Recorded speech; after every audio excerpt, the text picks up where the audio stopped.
Welcome to another class. This class 3 as we continue our journey on the history of the church. And today we're going to be looking at the Roman persecution of the church, and if we have a little time at the end, we'll look at some of the what they would call the church fathers, apostolic fathers, just to give you a little bit of rundown on them. You'll see their names a lot as we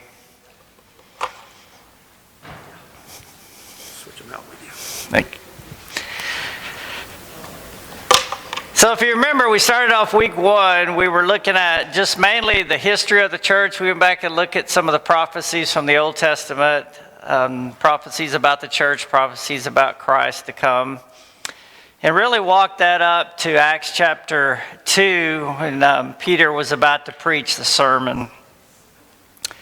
Last week we picked up with that sermon and saw that the church basically, in a sense, came into existence or here on earth.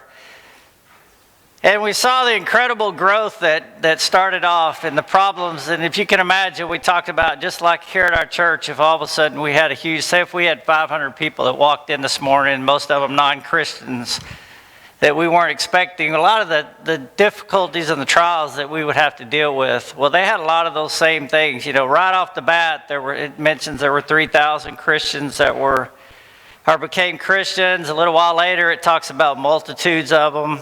We see another number of 5,000. So we're just seeing it's a huge influx of new people, new Christians, and what were the problems and such that they had to deal with. So I also want to give a shout out. Next week I'm going to be up visiting Olivia, my daughter, so Bob is graciously stepping in.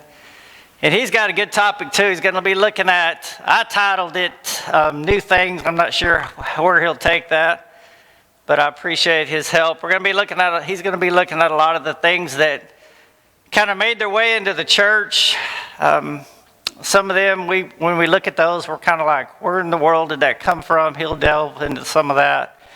And a lot of them had huge impacts. A lot of them we're still seeing in some of the churches today. So as we deal with Roman persecution, really what we're going to do kind of this morning, there's going to be a lot of names, and I apologize, and you don't need to really remember them per se, but I went and picked out some of the Roman emperors that either we see references like Claudius to in the Bible, or others just known for their persecution of Christians, and just take a quick look at some of those. And before I do that, one of the things that at least I think about in my mind as I'm kind of going through this is, what would I have done if I was in the situation of some of these first century Christians? How would I have dealt with, having to walk up and make these kind of decisions? So as we're kind of talking about that today, think to your mind for yourself, what do I think I would do? I don't know that we could ever answer that question until we're in that situation. But many times it mentions that the Christians would walk up to the point of having to give their life, and they were given the option, if you'll just renounce God, renounce Jesus, renounce your form of church, and give your allegiance back to the emperor, then you can walk away. And I thought to myself how easy that would have been to do that. I kind of think in our minds, think about the conversation you might have had in your mind. So I'm thinking about, Jesus, I'm going, Lord, that I've been faithful to you, I love you. But just think about all the good I could do if I could just go up here and I'll just say I don't believe in you. You know that's not true. But then I have my whole life ahead of me where I could do more for you. And there's probably a lot of conversations in their minds going on like that, just trying to make a deal with God, trying to say, I could do so much better, or my family, I don't want to watch them, so we're just all going to say, but that what we're saying is not really true. And I imagine that would be something that would pop into all our heads as we're saying, is there a way that I can get out of this? I think some of us, there's probably people here that would walk up with little or no thought and give their life for God. Others, I think it would be more difficult. So just something to kind of ponder as we walk through this for your own self is what you think you would do, how you would react to these different situations. So we're going to give just a little background on some of these emperors. I mentioned Claudius. If you look at the bottom there, Acts 18, verse 2, he's one of the few that's actually mentioned in the Bible, which I always think is really interesting when we see the history, and it flows right along into the Bible, and we can see where that meets there. Look at Acts 18, verse 2. It says, "And he found a certain Jew named Aquila, born in Pontus, who had recently come from Italy with his wife Priscilla, because Claudius had commanded all the Jews to depart from Rome. And he came to them." Just a couple of things first of all, look at that. So we're talking 41 already. Church was established around 33 AD. So we're not even 10 years into the establishment of the church, and we've already, in this case, there were Jews that were kicked out of Rome due to some different situations, unrest that was caused. They were allowed to return 5 years later by Nero, but already Christians are starting to have some problems. They're starting to see some persecution arise, and they're literally less than 10 years into it. If you really make a study of some of these Roman emperors, we could spend a lot of class time on some of these. They really had a lot. Some of them had some really odd things that we can talk about. First, Claudius here. They talked about, didn't really mention, but they said he had a lot of physical disabilities that had resulted from some childhood diseases. Another thing we're going to see is most of these emperors have really short lives. And if you're a family of an emperor, a lot of times you have a pretty short life due to the fact that, I guess, this quest for power, they're always seeming like killing off. The sons are killing their fathers to become emperor and so forth. So we're going to see some of that. Claudius here, Caligula is a name you might have heard.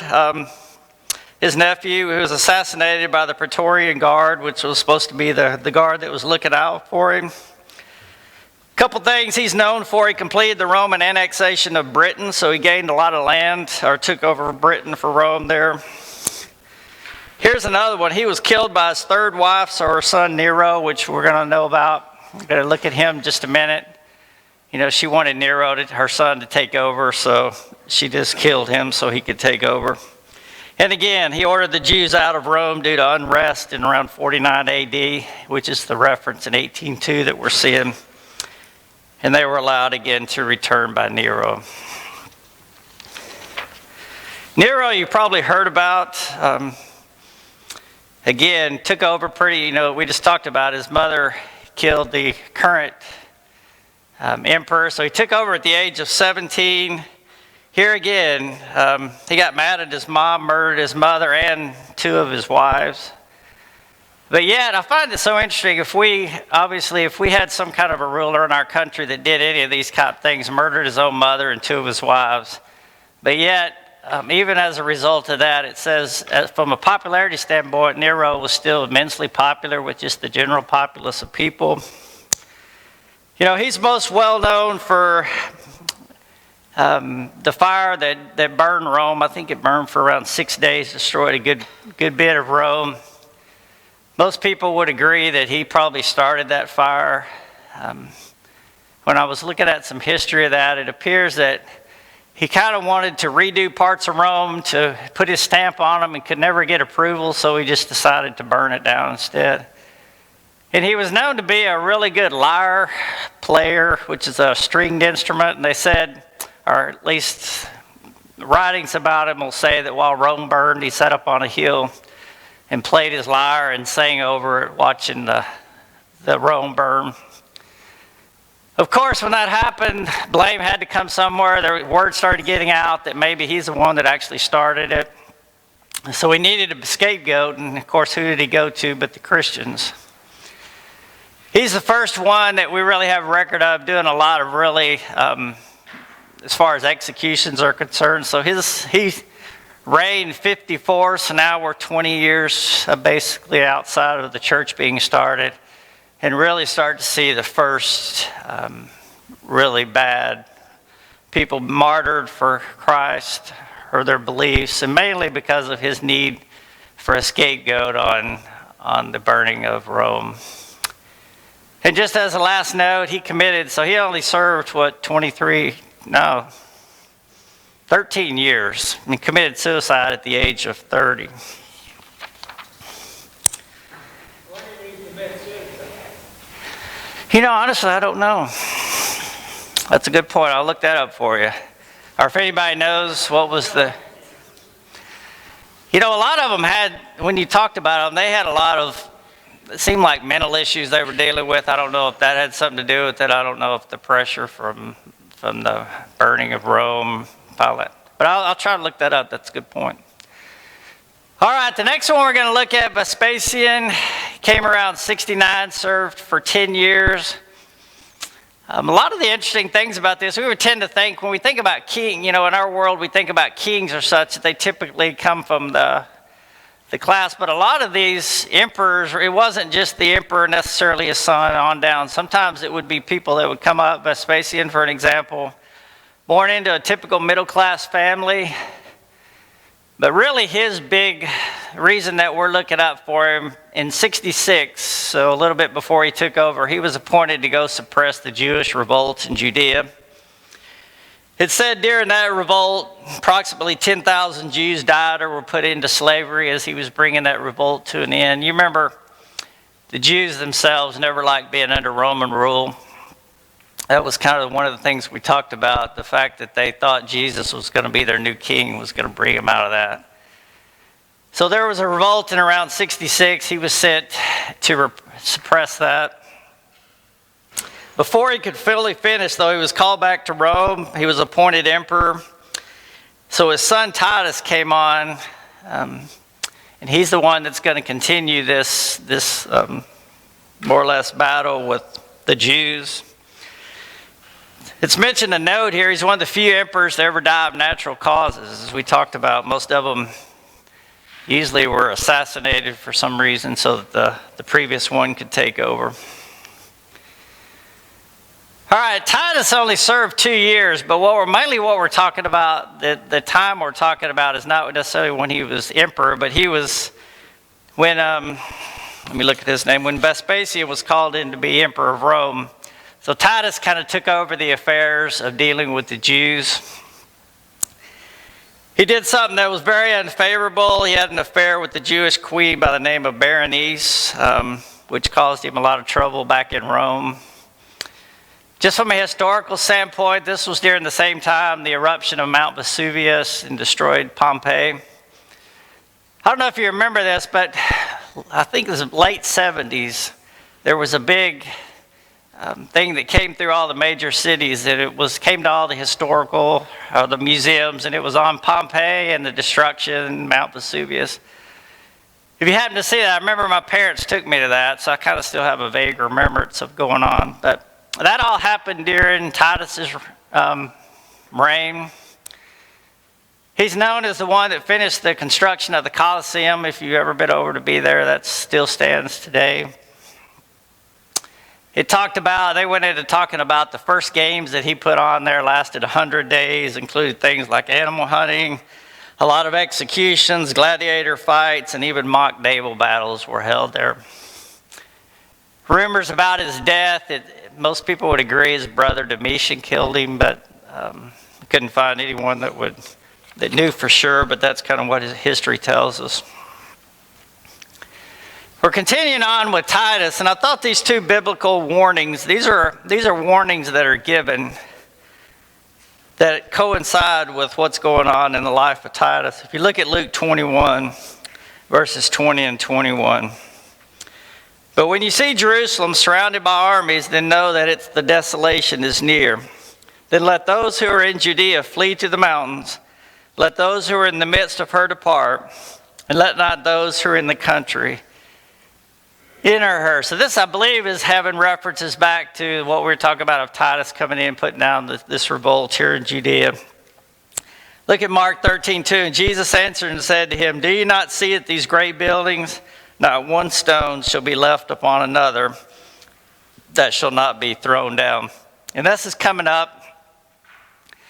The fall of Jerusalem is going to happen just prior to Titus actually taking over as the emperor. But he plays a big role in that. it talked about, there's interesting to an extent, but what the Jews actually went through. This was from some of the historical writings. It talked about that they basically just surrounded Jerusalem and starved them to death in a sense. They couldn't get into the city, so they surrounded the city. It says they burned all the crops and all the food that was stored outside the city. Many died of starvation, severe malnutrition. Said any of them that tried to escape were crucified. Took them after 7 months. It said the walls were finally breached. And Josephus, one of the historians, tells us that upwards of 1 million Jews were murdered or taken into captivity in Rome. And this is the destruction of Rome in 70 AD was completely destroyed.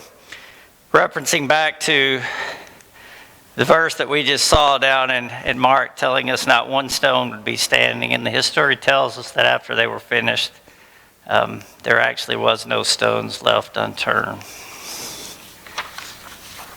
Just another note along with Titus, it said that outside of Rome that there were no trees left standing due to all being used to make crosses to crucify Christians. He went on to tell us that he estimated at times there were 500 being crucified a day. They finally reached a point where it was either starved to death or run out of the city, so many of them were trying to escape out of the city. Talks about just some of the horrible conditions that were going on inside the city. Cannibalism. It says they were eating everything from leather to trash to anything to try to survive. It just got to a point where, there was nothing left in the city for them. Then we moved on to Domitian, another one that's it had a lot of impact on him. He claimed he was a living God, insisted on being referred to as a God. There's some references to the Christian persecution under him, but really not too many details. Just a few things about him. Revalue of Roman currency, rigorous taxation, started raising a lot of money through taxation. He was the one that was in power during John's banishment on the Isle of Patmos. Found this really, I don't know if interesting, I'm not trying to make fun of somebody that's bald, but it says he was very sensitive to being bald, and there was one mention of multiple people that would be killed. If you ever mentioned anything about that, you were going to face death. Again, he was assassinated by members of the lower court, and later on they said he was such a terrible leader, if I don't pronounce this too well, damnatio memoriae, which really means to remove his existence from all public record. So he was considered such a bad emperor that later on the decision was made just to try to get his remembrance removed out of there. Here's another one, Trajan. Ruled, looks like about nearly 20 years. We found a quote from him, would execute Christians for refusing to worship the emperor. The emperor considered themselves gods, so they expected their people to worship them. But again, as I talked about starting off, here's what he said. He says, he's talking to one of his people in his courts, I believe there, and it says, there he's referencing Christians, says, they are not sought out. If they are denounced and proved guilty, they are to be punished. With this reservation that whoever denies that he is a Christian and really proves it, that is, by worshiping our gods, even though he was under suspicion in the past, shall obtain pardon through repentance. So again, just showing, Christians had that opportunity, I guess, to renounce God and put their allegiance back. And how difficult that, we talked about how difficult when your life's on the line, how easy that would seem to be, but yet so many of these Christians refuse to do that. Quick mention of him, he had no children. He would later adopt Hadrian and his sister. Hadrian would be the next emperor. And if you've been over there and looking at it, many of the bridges and structures that are still in existence today, he loved to build bridges, they said, structures. So all throughout Rome, he was a big builder, so a lot of those are still in existence today that he built. So then the Diocletian, again known as one of the great persecutors, he actually introduced this Diocletian I'm not sure if I'm pronouncing that right, but it translates into the Great Persecution. So he started limiting Christians' rights. Either Christians had to accept the religious practices of Rome or die. He ordered his army to start destroying churches. In text, this happened around 303 AD. So we skipped a good bit of a lot of the emperors in between the last period that we looked at, the last 100 or so years. Didn't really have much mention of doing either bad or good for Christians. Most of them just kind of put up with them. But Diocletian then came along, and it says estimated that he executed over 3,000 up to 3,500 Christians for refusing to follow him. Again, he's one of the few that he actually gave up the throne. He had a lot of health conditions. And his biggest thing there is known, which are still, some are partially still today. He built the largest Roman baths, covered 32 acres. So that's a big group of baths and could be 3,000 people at a time. I believe part of that's still standing today too. So Galerius came along after him, continuing the same steps of this Diocletian persecution, killing Christians. But he had an interesting story. Is right at the end of his life, when he was getting sick and he was about to die, he had a total reversal of his thought process. He actually signed a decree ceasing the persecution of Christians. And I thought it was kind of interesting. He called in, it says, a group of Christians to pray for him. But yet, 6 days later, he ended up dying anyway. So it was kind of the little bit too late, a little too late. But he did put into, he did start reversing this persecution of Christians.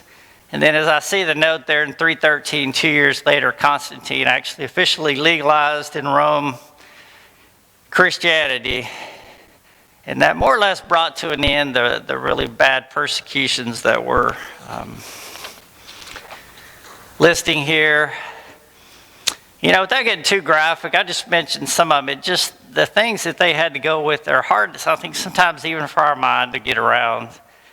You know, we're so bent on, you know, if we have to kill somebody, it's got to be a way that there's not going to be any suffering.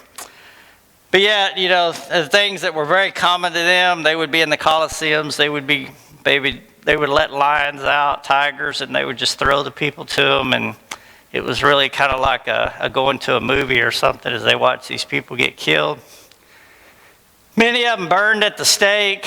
They talked about groups of them being sewn up in animal skins and then thrown to wild beasts to be torn up. Served as torches for road. Both Nero and Diocletian commonly would put Christians, they would talk about putting them in some kind of flammable liquids, tar or oil or something, and actually putting them on poles and burning them just to light their gardens. So it's difficult, I think, for us to just realize sometimes what these Christians had to go through.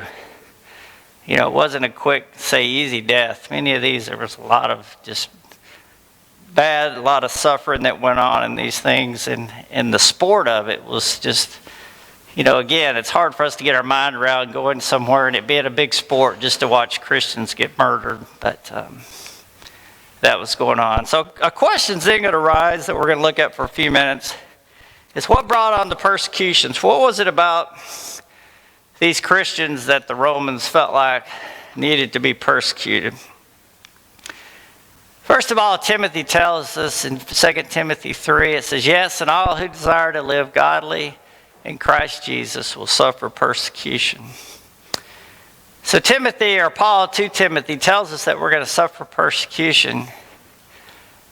But again, you know, in our day and age, we hear about things like that. Most of us probably haven't been to a place where persecutions like this is going on. Death, I think it does exist around the world. But for us, a lot of times, we're more of a sheltered life. It's hard for us kind of sometimes to gather our minds around this kind of persecution.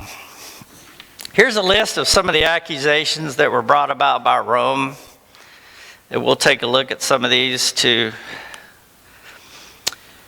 You know, things like cannibalism. Some of these are going to seem odd until we kind of delve into them a little bit. And you're going to see kind of how they came about. They say Christians were causing disruption of business. They had some practices that were grossly immoral, they felt like. They had some other practices that they would consider anti-family behavior. Things like atheism. We're thinking, why would Christians be accused of atheism? Religious novelty, lack of patriotism. They had antisocial behavior. And the last one we've already looked at is that some of them were accused of causing disasters, the Roman fires being an example of that. First one we'll look at is cannibalism. We kind of think that's odd. It just sounds like, how would Christians be considered for cannibalism? But here's the Roman view, because remember, Christians are one God. Romans have multiple gods, many gods. They said they would hear of references to partaking of the Lord's body. They misunderstood the emblems, as some claimed they were actual body and blood of Christ and not just representations.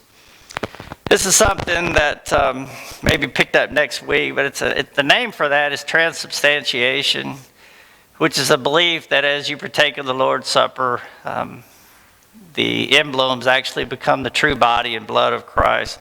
So when they would hear that, it would give them reason to believe, or they would hear about this and think, what's going on? In 176, Athenagoras, if I get his name right, was allowed to address the charge of cannibalism before Emperor Marcus Aurelius. And he simply said, you cannot eat human flesh unless you have killed someone. His simple argument was, we're certainly not cannibals. We're not killing anybody. And then look at Acts 20, verse 7. It says, now on the first day of the week, when the disciples came together to break bread, Paul, ready to depart the next day, spoke to them and continued his message till midnight. So really a total misunderstanding of what was going on related around the Lord's Supper brought about some of these thoughts here. Again, 1 Corinthians 11, that's where we get a little better example. For I received from the Lord that which also delivered to you, that the Lord Jesus, on the same night in which he was betrayed, took bread. And when he had given thanks, he broke it and said, take, eat, this is my body, which is broken for you.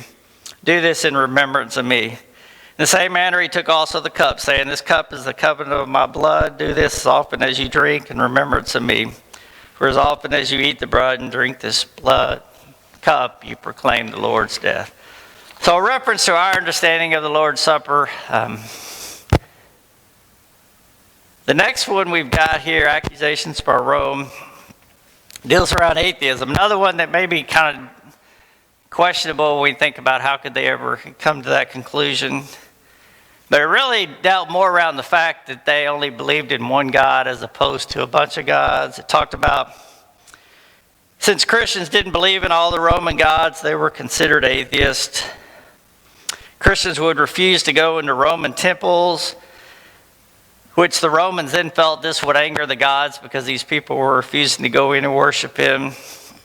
So the Romans, it says, took out their punishment on the group that they felt was responsible. A lot of times they would blame, if natural disasters happened or something related to a certain god, they would feel like that god is maybe angry, and maybe it's Christians, the easy person to blame for that, because they would refuse to worship that god. You know, we talked about the Christians refused to worship the emperor as God, so they faced the wrath of the government because of that. At this time, there was no priest or clergy system related around to some of the Roman rule. Another one that they found really odd is that they worshiped an invisible God that didn't exist in a temple. All their gods would typically have a temple that was made just for that God. And they would always have some kind of a statue or an idol or something that would represent that God, whereas we worship an invisible God that doesn't exist in a temple. And a reference related to that in Acts 17, 24 and 25. It says, God who made the world and everything in it, since he is Lord of heaven and earth, does not dwell in temples made with hands. Nor is he worshipped with men's hands as though he needed anything, since he gives to all life, breath, and all things.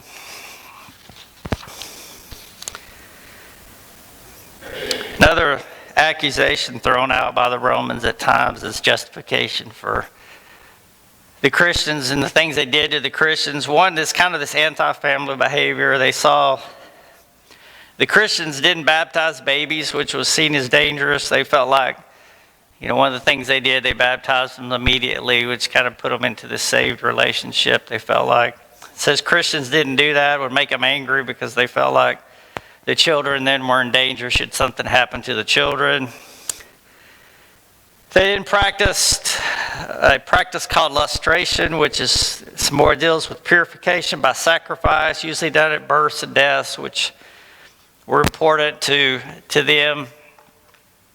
And that they felt like that without doing those sacrifices, the people would be in peril.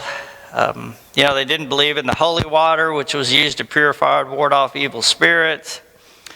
And then, as Christians still do today, it was a believer's baptism as opposed to an infant baptism was practiced, which felt like not only wanted and validated their form of baptism and purification. Again, they just felt like they were kind of, turning their views from what Rome felt like was the correct way and following what they believed. Just real quick, a couple of references to those we'll just read through right quick. From a baptism standpoint, Mark 16:16, he who believes and is baptized will be saved, but he who does not believe will be condemned. One that's a big go-to, Acts 2:38, and Peter said, repent and let every one of you be baptized in the name of Jesus Christ for the remission of sins, and you shall receive the gift of the Holy Spirit. Acts 8:36-38, now as they went down the road, they came to some water, and the eunuch said, see, here's water. What hinders me from being baptized? Then Philip said, if you believe with all your heart, you may. And he answered and said, I believe that Jesus Christ is the Son of God. And he commanded the chariot to stand still. And both Philip and the eunuch went down into the water. And finally, Acts 9, verse 18, immediately there fell from his eyes something like scales. And he received from his eyes. I need to adjust this or something. Received his sight, he arose and was baptized. So again, just showing the differences from the view of baptism. All of our scriptures talk about the people, the belief, having to make the decision. Never understood Christ. All that many years, they never understood what the church was all about. Yeah, the comment here was that all through the...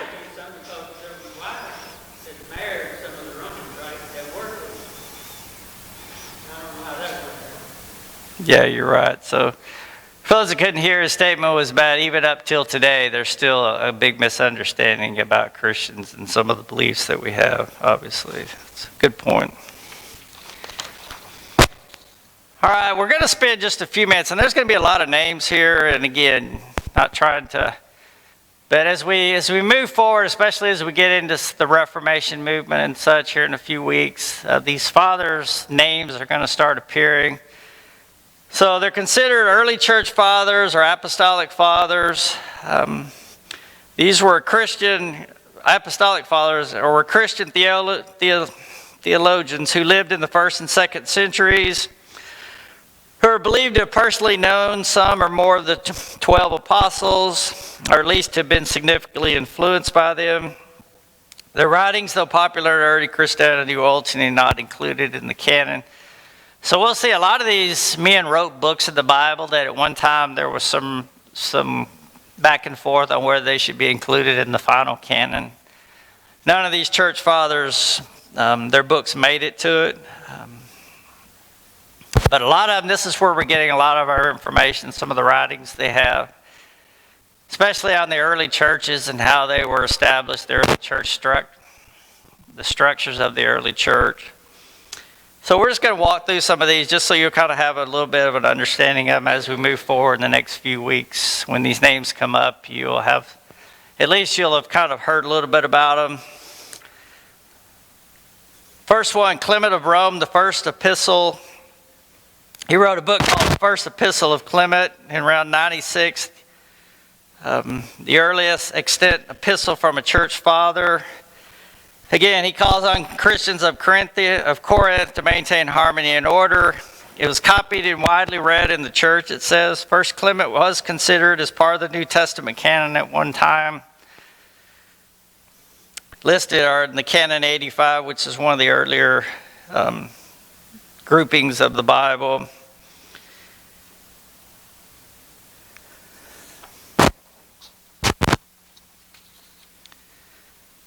Another one, Ignatius of Antioch. I'm sorry if this thing is making noise.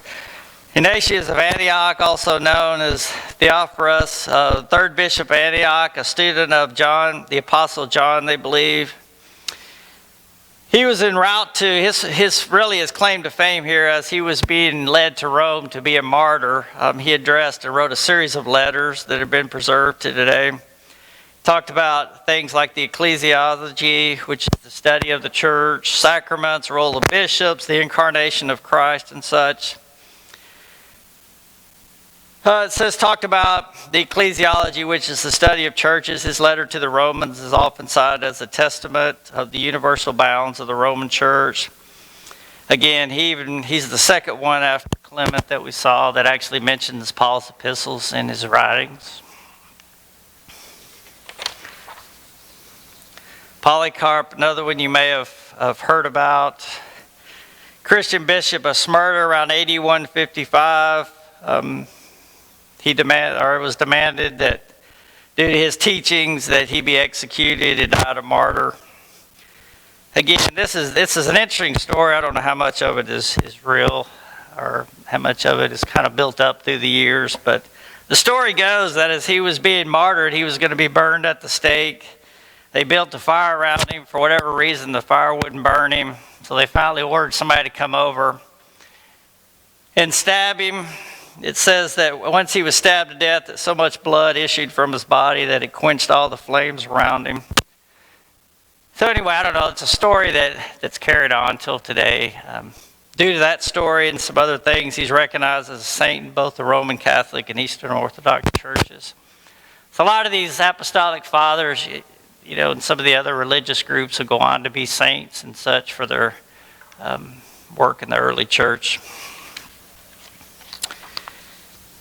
The fathers are kind of, in a sense, grouped by the way they wrote or the language they wrote in. We've got a set of Greek fathers here who wrote in Greek, so they're just called Greek fathers. Justin Martyr, one you've heard about, an early Christian apologist, regarded as the foremost interpreter of the theory of Logos or Jesus Christ in the 2nd century. Interesting story goes along with him too, is martyred alongside some of his students for their beliefs about Christ. Irenaeus of Lyons, his writings were formative in the early development of Christian theology. He was also a notable Christian apologist. We mentioned Polycarp earlier. He was a disciple of Polycarp. He wrote a really well-known book at the time called Against Heresy, so he addressed a lot of the heresy. Sorry, I don't know what that.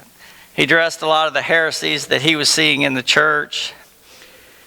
Again, he wrote that the only way for Christians to retain unity was to humbly accept the doctrinal authority, the episcopal of councils. So he was leaning against, started writing that against what we wouldn't consider following Christ, essentially is giving more that the councils or the groups of the church needed to be followed.